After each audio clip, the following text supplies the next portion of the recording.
Pakistan bomb పేలుళ్లతో దద్దరిల్లింది. రాజధాని ఇస్లామాబాద్ లో ఓ మసీద్ సమీపంలో జరిగిన బాంబు పేలుడులో కనీసం 69 మంది మృతి చెందగా 169 మంది పైగా గాయపడ్డారు. అయితే ప్రార్థనల అనంతరం ఆత్మాహుతి దాడి చోటు చేసుకుంది. పాకిస్తాన్ మీడియా నివేదిక ప్రకారం షియా వర్గానికి చెందిన మసీదు ప్రధాన ద్వారం వద్ద సూసైడ్ బాంబర్ తనను తాను పేల్చుకున్నాడు. ప్రవేశ ద్వారం వద్ద అప్రమత్తమైన గార్డులు ఫిదాయిని ఆపారని, భక్తులు గుమిగూడిన ప్రధాన హాలులో ప్రవేశించకుండా అడ్డుకున్నారని ఇస్లామాబాద్ లోని టైమ్స్ నివేదించింది. పేలుడు కారణంగా గేట్ భారీగా ధ్వంసమై సమీపంలో భవనాల కిటికీలు పగిలిపోయాయి. రోడ్డుపై చెల్లా చెదురుగా శిథిలాలో పడి ఉన్న వీడియో వైరల్ అవుతుంది. బాంబు పేలుడుతో ఇస్లామాబాద్ నగరం వ్యాప్తంగా అత్యవసర పరిస్థితి ప్రకటించారు. ఘటనా స్థలానికి చేరుకున్న పోలీసులు, రెస్క్యూ దళాలు సహాయ చర్యలు చేపట్టాయి. గాయపడిన వారిని చికిత్స కోసం Pakistan institute of medical sciences తరలించారు. అయితే ఈ గాయపడిన వారిలో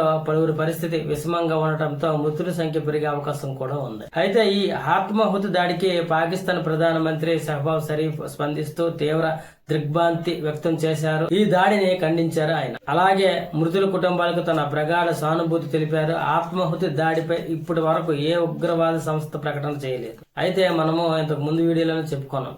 గత వారం బలూచిస్తాన్ లో పాక్ సైన్యంపై బలోచ్ లిబరేషన్ ఆర్మీకి చెందిన మహిళా ఫిదాయిలు దాడి చేశాయి. వారితో పోరాటంలో తమ సైన్యం అలసిపోతున్నారని స్వయంగా పాకిస్తాన్ రక్షణ మంత్రి ఖవాజా ఆసిఫ్ ఆ దేశ పార్లమెంట్ లోనే ప్రకటన చేయడం అనేది ఇక్కడ గమనార్హం. అలాగే 3 నెలల కిందట నవంబర్ 11న ఇస్లామాబాద్ లో కోర్టు వద్ద జరిగిన బాంబు పేలుడు తర్వాత తాజాగా ఘటన చోటు చేసుకుంది. ఈ ఘటనలో 12 మంది ప్రాణాలు కోల్పోగా 30 మందికి పైగా గాయపడ్డారు.